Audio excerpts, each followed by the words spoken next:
أعوذ بالله من الشيطان الرجيم. بسم الله الرحمن الرحيم. الحمد لله رب العالمين، والصلاة والسلام على نبينا وإمامنا وقدوتنا وقرة عيوننا محمد وعلى آله وأصحابه أجمعين. رب اشرح لي صدري ويسر لي أمري واحلل عقدة من لساني يفقه قولي. اللهم علمنا ما ينفعنا وانفعنا بما علمتنا وزدنا علما وعملا وتقا وإخلاصا يا رب العالمين.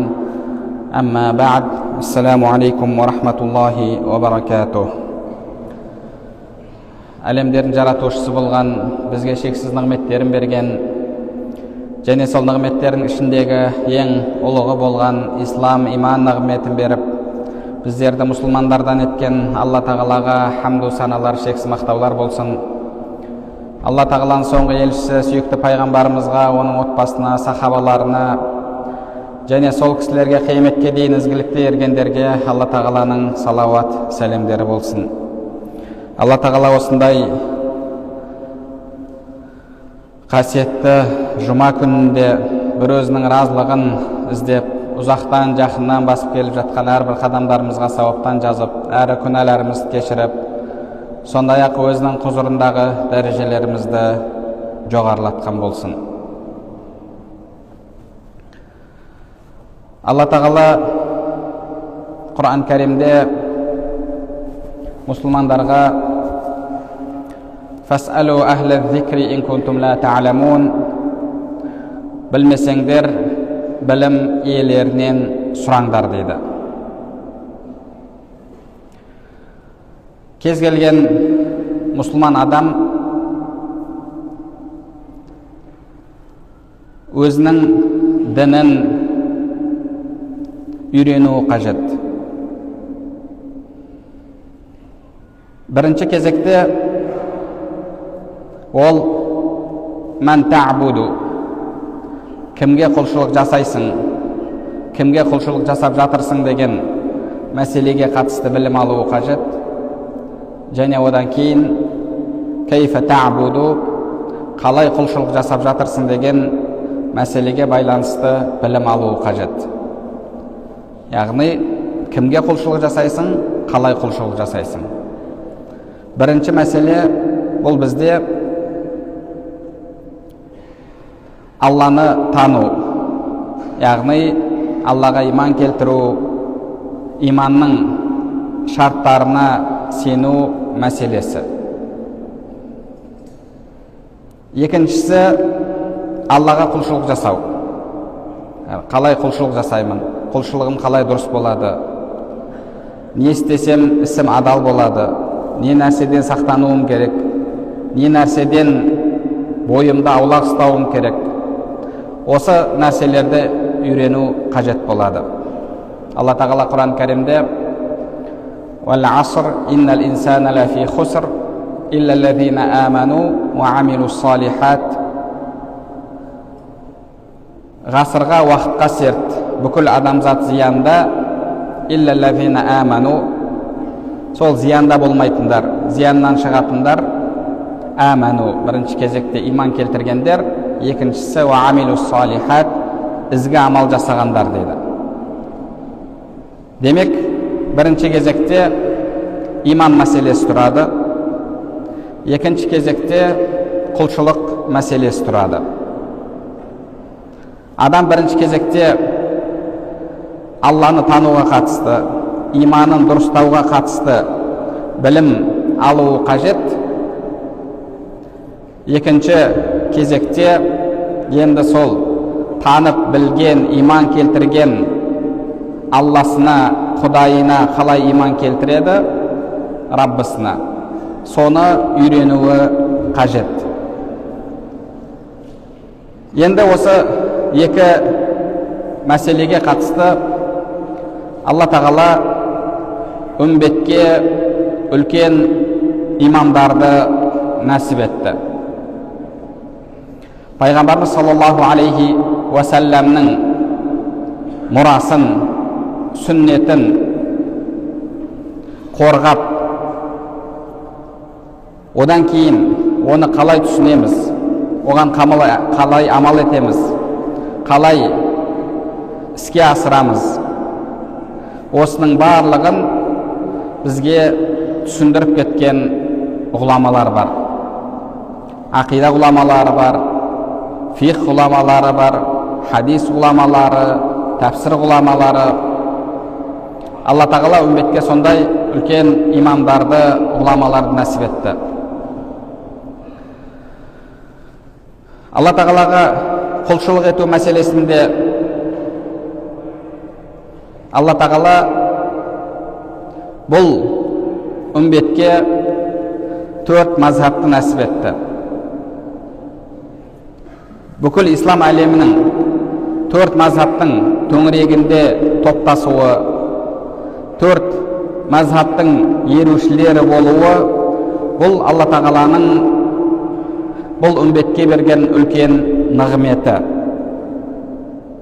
Алла тағала сол 4 мазхаб арқылы үмбеттің 4 мазхабтың ерушілері болуы арқылы ислам әлемін үмбетті 40 мазхабқа бөлінуден, жан-жаққа тарап кетуден сақтады. Сол үшін де үлкен кейбір ғұламаларымыз, имам Ибн Раджаб әл-Хамбали деген ғұлама, сол сияқты да ғұламаларымыз ар-радду аля ман иттаба'a ғайрал мазахибил арба'a, 4 мазхабтан басқасына ергендерге қарсы жауап деп, сол кітаптың ішінде Алла тағала осы үмбетке 4 мазхабты берді. Ендеше ол 4 мазхабтан шығып 5-ші мазхаб табуға, 5-ші мазхаб ойлап шығаруға, сол мазхабтардан шығып басқа жолмен жүруге болмайды дейді. Алла тағала Құранды бұл үмбетке 10 қырағатымен берді. Демек, бір адам келіп 11-ші қырағат ойлап шығара алмайды. Сол сияқты Алла тағала өзіне құлшылық жасау мәселесінде де бізге үлкен имамдарды нәсіп етті. Соның басында тұрғаны біздің мазхабтың имамы, ұлы имам Абу Ханифа Нуъман ибн Сабит. Нұғман ұлы Сабит имам Абу Ханифа үлкен ислам әлемінің ғұламаларынан. Пайғамбарымыз саллаллаху алейхи уассалам өзінің бір хадисінде «Ләу кәна лә'илму фи Thurayya ләнәләху риджалун мин Фарис». Егер білім ұзақ бір жұлдызда болғанда, оған парсылардан болған кісілер жетер еді деді. Осы хадисті Шафиғи мазхабының үлкен ғалымы имам Суйути өзінің имам Абу Ханифаның артықшылықтарын, имам Абу Ханифаның ұлықтығын жазған, баяндаған Табиюдус Сахифа фи манақибил имами Аби Ханифа атты кітабында бұл хадис бірінші кезекте Сәлман әл-Фарисиге қатысты. Білесіздер, пайғамбарымыз саллаллаху алейхи уассаламның ұлы сахабасы бар, парсылық Сәлман деген, Сәлман әл-Фариси, парсылық Салман деген. Пайғамбарымыз саллаллаху алейхи уассалам Сәлману минна алил байт, тіпті пайғамбарымыз Сәлман бізден, біздің отбасымыздан дегенде сөзді айтқан. Ол кісі пайғамбарымыз саллаллаху алейхи уассаламды іздеп ұзақ сапарда жүрген. Пайғамбарымыз егер білім ұзақ бір жұлдызда болғанда соған парсыдан болған кісілер жетер еді деді. Имам Суйути айтып жатыр. Бұл хадис бірінші кезекте Сәлман әл-Фарисиге қатысты болса, бұл хадистің мағынасына имам Абу Ханифа да кіреді дейді. Яғни пайғамбарымыз саллаллаху алейхи уассалам тікелей имам Абу Ханифаға қатысты хадис сөз айтпаса да, бірақ осы хадистің мағынасына имам Абу Ханифа кіреді дейді. Бұны Шафиғи мазхабының үлкен ғалымы имам Суйути өзінің әлгі кітабында айтып кеткен. Табииду сахифа фи манақиби имам Аби Ханифа деген ол кісінің керемет кітабы бар. Имам Абу Ханифаның артықшылықтары деген. Сол жерде имам Абу Ханифаның 2000-нан астам табииннен білім алғанын және бір-екі сахабаларды көргенін, яғни имам Абу Ханифаның өзі табиин екендігін айтады. Енді сахабалардан білім алмаса да, кейбір сахабаларды көрген. Және көруі тарихи тұрғыдан әбден мүмкін. Неге? Өйткені имам Абу Ханифа хижри жыл санауы бойынша 80 жыл дүниеге келді. Ал соңғы сахаба шамамен 105-106 жылдары дүниеден өтті. Демек, имам Абу Ханифаның сахабаларды көру әбден мүмкін. Сондай сахабаның көзін көрген және үлкен табииндерден білім алған имам Абу Ханифа біздің мазхабымыздың үлкен ғалымы. Пайғамбарымыз саллаллаху алейхи ва саллям тағы бір хадисінде мынау Стамбул қаласына қатысты. Қазіргі кезінде Константинополь болды, Византияның астанасы болды. Соған қатысты ла туфтаханна ал-Константинiyya фала ни'мал амируха ва ла ни'мал джейшу закал джейш деді. Яғни Константинополь қаласы фатх етіледі, мұсылмандардың қаласына айналады. Оны мұсылмандардың қаласына айналдырған басшы қандай жақсы басшы, және оның артынан ерген әскері қол астындағы қандай керемет әскер дейді. Пайғамбарымыз саллаллаху алейхи ва саллям бұл жерде сол кезіндегі Константинопольді, қазіргі Стамбулды мұсылмандардың қаласына айналдырған, азат еткен адамды солай мақтап жатыр. Осы хадистегі мақталған, пайғамбарымыз өзі мақтап кеткен адамдардан болайық деп, сахабалардың кезінен қанша қолбасшы әрекет етті. Константинопольге қанша әскер жіберді. Бірақ Алла Тағала сол жақсылықты Осман империясының Османлы халифаларынан болған Мухаммад әл-Фатихке нәсіп етті. Мухаммад әл-Фатих Алланың қалауымен әскерімен барып Константинополь қаласын мұсылмандардың қаласына айналдырды. Пайғамбарымыз саллаллаху алейхи ва саллям сол басшыны, сол әскерді мақтаған. Қандай жақсы басшы, әскері қандай жақсы әскер деп. Енді қазіргі таңда имам Абу Ханифа мазхабымен жүрген адамдарды сендер пайғамбардың сүннетімен жүрген жоқсыңдар, сендер имам Абу Ханифаның артынан жүрсіңдер, сендер дұрыс емес ақидада жүрсіңдер, Матуриди деген адасқан адам деген сөздерді айтып жатқан адамдар. Пайғамбарымыз саллаллаху алейхи ва саллямның осы хадисіне не дейді? Пайғамбарымыз саллаллаху алейхи ва саллям Стамбулды азат еткен басшы қандай жақсы басшы, оның әскері қандай жақсы әскер деп жатыр. Ал сол шарапатқа, мәртебеге ие болған Мухаммад әл-Фатих, Осман империясының халифаларының бірі. Ол кісі Ханафи мазхабын ұстанды. Осман империясының жалпы ресми мазхабы Ханафи мазхабы, Матуриди ақидасы болды. Пайғамбарымыз саллаллаху алейхи уассалам соны ұстанған адамға қандай жақсы басшы деп куәлік беріп жатыр. Бағана айтып кеткендей, Алла тағала бұл үмбетке Алланы танытатын, ақидасын қорғайтын және қалай Аллаға құлшылық жасау керектігін үйрететін имамдарды нәсіп етті. Енді кейбіреулер айтады, неге сендер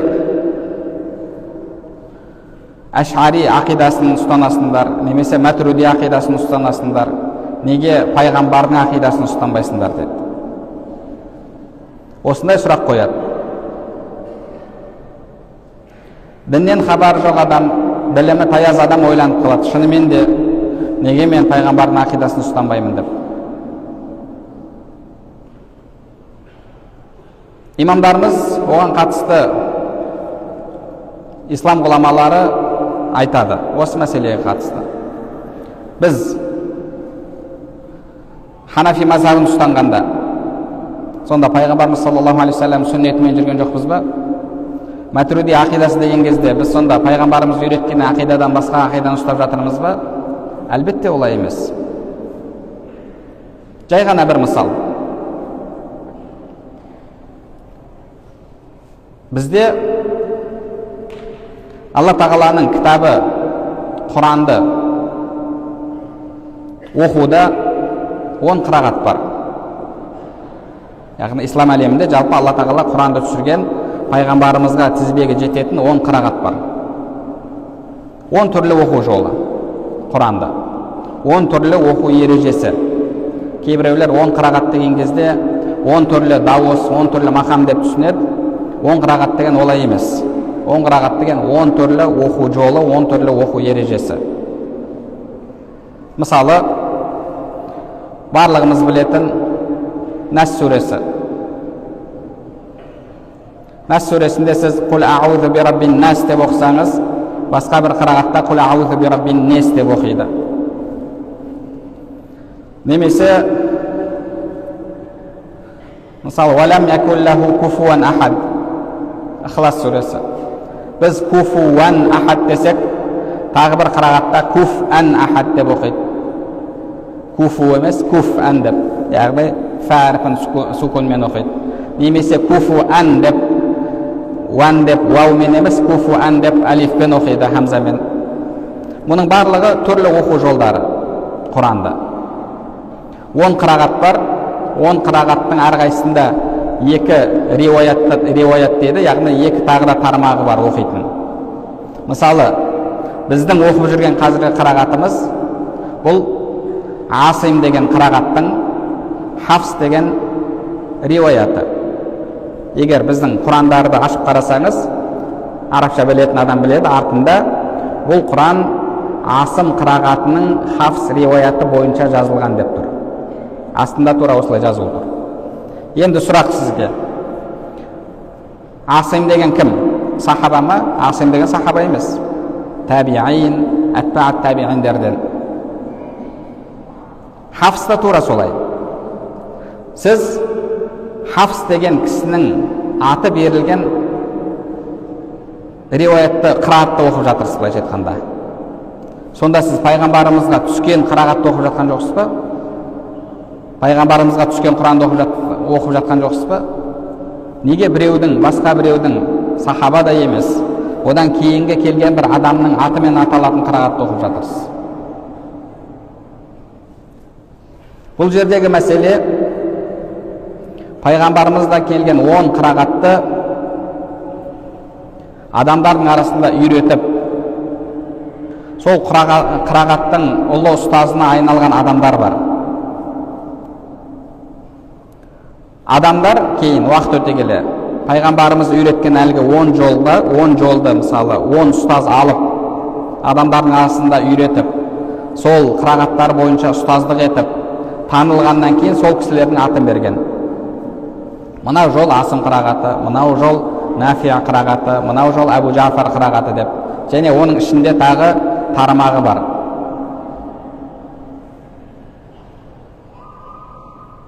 Демек біз пайғамбарымызға түскен Құранды оқып жатырмыз. Бірақ сол Құранның қырағаттарына соны таратқан адамдардың аты берілген. Тура сол сияқты имам Матуриди, имам Ашари деген үлкен ғұламалар кезінде түрлі қаптаған сектанттарға, түрлі адасқан ағымдарға, адасқан жамағаттарға ғылыми жауаптар беріп, әхлі сүнна уәл жамаа ақидасын қорғап шыққан. Қорғап шыққандығы үшін ол кісілердің аты берілген. Ал негізі имам Матуриди, имам Абу Ханифаның шәкірттерінің шәкірті.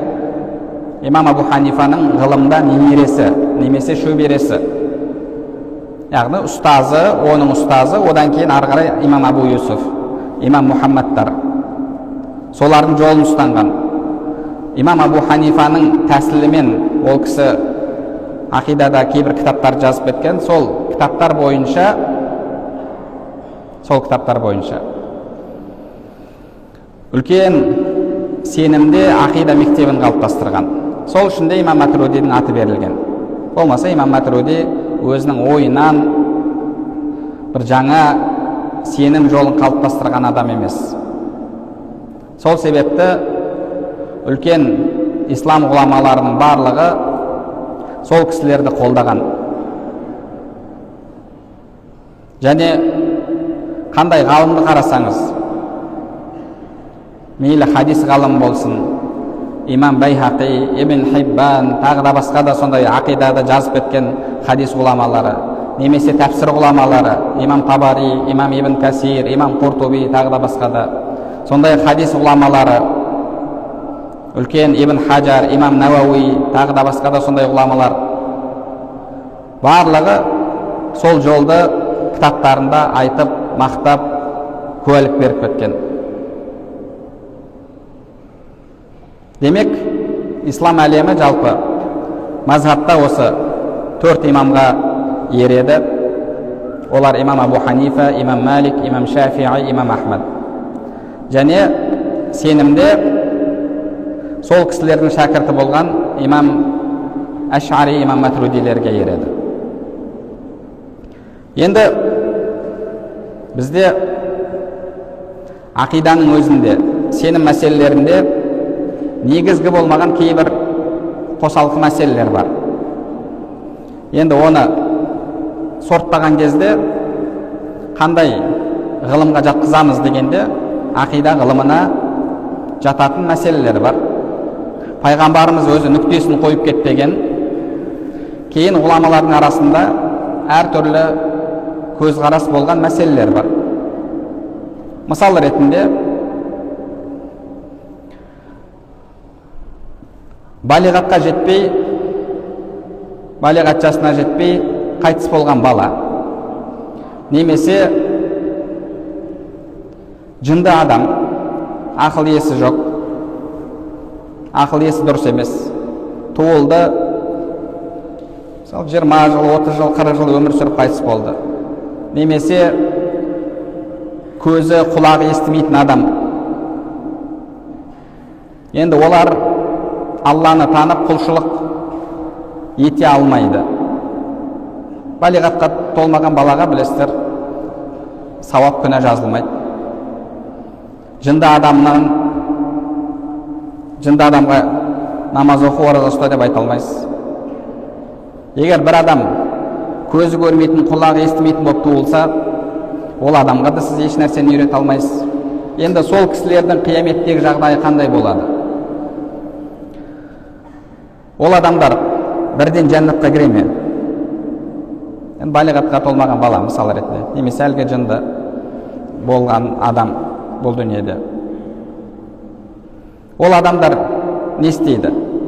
Немесе мүлдем дін жетпеген адам. Мүлдем дін жетпеген. Яғни, мысалы Амазонкада сол жақта бір тайпада өмір сүрді, оған өмірінде бір адам келіп, Құдай бар, сенің жаратушың бар, Мұхаммед пайғамбар бар деп айтқан жоқ. дінді білген жоқ. Ол адамдардың қияметтегі жағдайы қандай болады? Олар бірден жәннатқа кіріп кете ме, немесе ертең қияметте оларға сынақ бола ма деген мәселе бар. Бір имамдарымыз сынақ болады дейді, бір имамдарымыз айтады, жоқ, Алланың кеңшілігімен бірден жәннатқа кіреді дейді. Қарасаңыз, екі түрлі мәселе, екі түрлі көзқарас.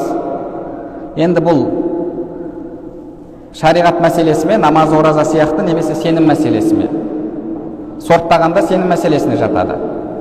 Осындай сияқты қосалқы мәселелер бар. Сол мәселелерде де, мысалы, мынау бағанағы имам Абу Ханифаның көзқарасы, мынау пәленшенің көзқарасы деп бөлінеді. Сол себепте де кейде Матуриди ақидасы, Ашари ақидасы деп айтылады.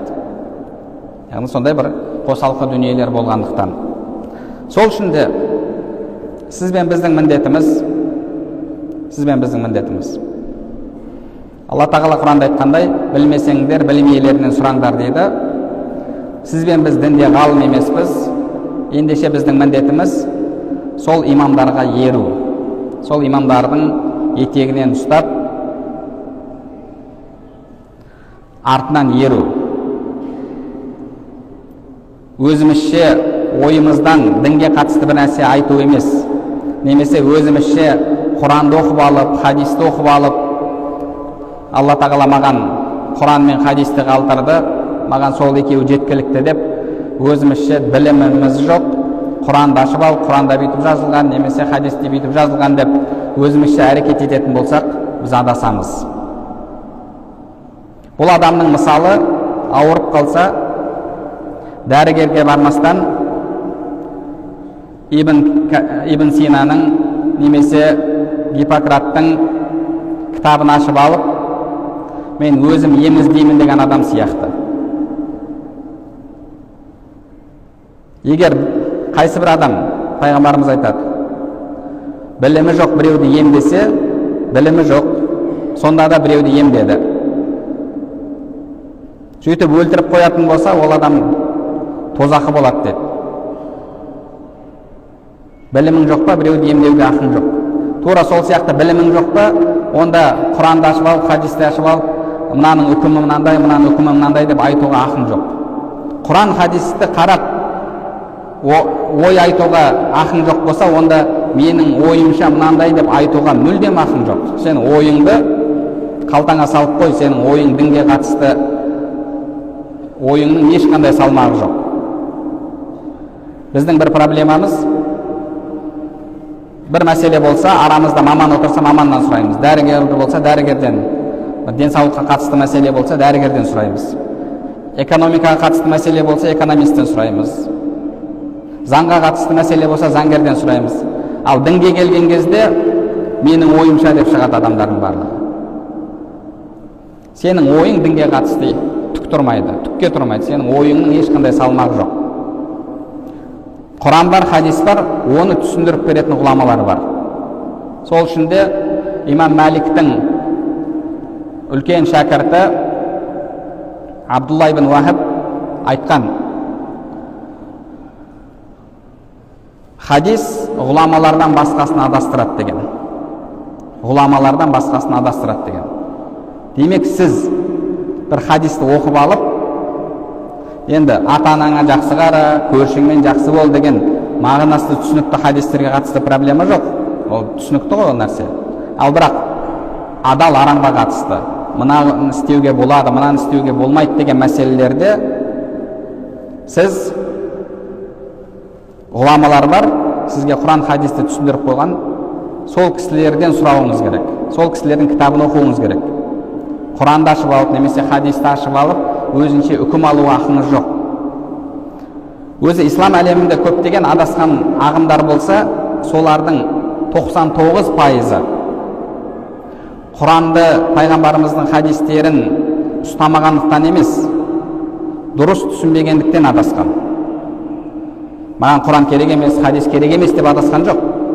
Құранды, хадисті дұрыс түсінбегендіктен адасты. Сол үшін де Құран, хадис ол бір бөлек мәселе, оны дұрыс түсіну бөлек мәселе. Ал ол үшін Алла тағала бізге имам Абу Ханифа, имам Малик, имам Шафи, имам Ахмад сияқты ғұламаларды нәсіп етті. Сіз өзіңізше үкім алатын болсаңыз адасасыз. және күнәһар боласыз. Жай ғана бір мысал. Сөзіміздің соңында бір мысалды айтайық. Бір кісі болған оқиға, ауылда тұрады, көршісіне айтады, енді үйіне арық көршісінің огород арқылы келеді. Көршісіне айтады, сен егініңді суарып болғаннан кейін суды маған қарай бұрып жібер, мен де егінімді суарып алайын дейді. Сөйтсе әлі кісі айтады, жоқ, болмайды, харам дейді. Қалай харам? Пайғамбарымыз айтқан харам деген. Имам Абу Дауудте, имам Ибн Маджада келетін хадис бар, білмейсің ба не дейді? Қандай хадис? Пайғамбарымыз айтқан дейді, Аллаға қияметке иман келтірген адамға басқа біреудің егінін суару харам деп айтқан, білмейсің ба дейді. Түсінбей қалады, қалайша сонда? Енді мен не істеймін енді? Менің огородыма арық сенің үйің арқылы, сенің огородың арқылы өтсе, мен енді егінім қалай суарам деп жергілікті имамға барып сұрайды ғой, осындай хадис бар ма, көршім маған су жібермей жатыр деп. Қандай хадис десе, Аллаға және қияметке иман келтірген адамға өзгенің егінін суару харам деп айтқан. Осындай хадис бар екен дейді. Оны естіген әлгі имам әбден күліпті. Ондай хадис бар. Бірақ бұл хадистің мағынасы қандай? Бұл хадистің мағынасы өз жалпы, егер ер адам әйелі жүкті кезінде әйелмен ажырасатын болса, әйелі босанбайынша басқа біреуге тұрмысқа шыға алмайды. Яғни әйелінің жатырында әлгі талақ берген, немесе ажырасқан, немесе қайтыс болған сол кісінің несі бар? Егіні бар. Бұл жерде, яғни біреудің жүкті әйеліне үйленіп, онымен қосылған адамға бір риуаяттарда Алланың қарғысы болсын дейді. Ол харам дейді хадисте. Бұл жерде огород, егін деген нәрсенің барлығы жай ғана былай айтылып жатқан дүниелер. Әлгі адам хадисті оқып алып, мен огородымдағы суды сенің огородыңа жібермеймін деп әңгіме айтып жүр. Ал кішкене білімі болса, ол әлгі ғұламалардың кітабын оқыса, онда ол хадистің басқа мағынада айтылып жатқан түсінер еді. Ондай мысалдар өте көп. Сол үшін де біз өзімізше жол іздеместен Алла тағала бізге нәсіп етіп салып берген үлкен жол бар. Ол имамдарымыздың жолы. Сол жолмен жүретін болсақ, сол жолмен жүріп Аллаға құлшылығымызды жасайтын болсақ, сол жолмен жүріп Аллаға сенетін болсақ, сенімімізді қалыптастыратын болсақ, адаспаймыз. Алла тағала баршамызды адасудан сақтасын. Алла баршамызға пайдалы білім нәсіп етсін, және сол алған білімдерімізге амал етуімізді, амалдарымыздың қабыл болуын нәсіп етсін. Субханакаллахумма бихамдика, ашһаду ан ла илаха илля анта, астағфирука ва атубу илейк.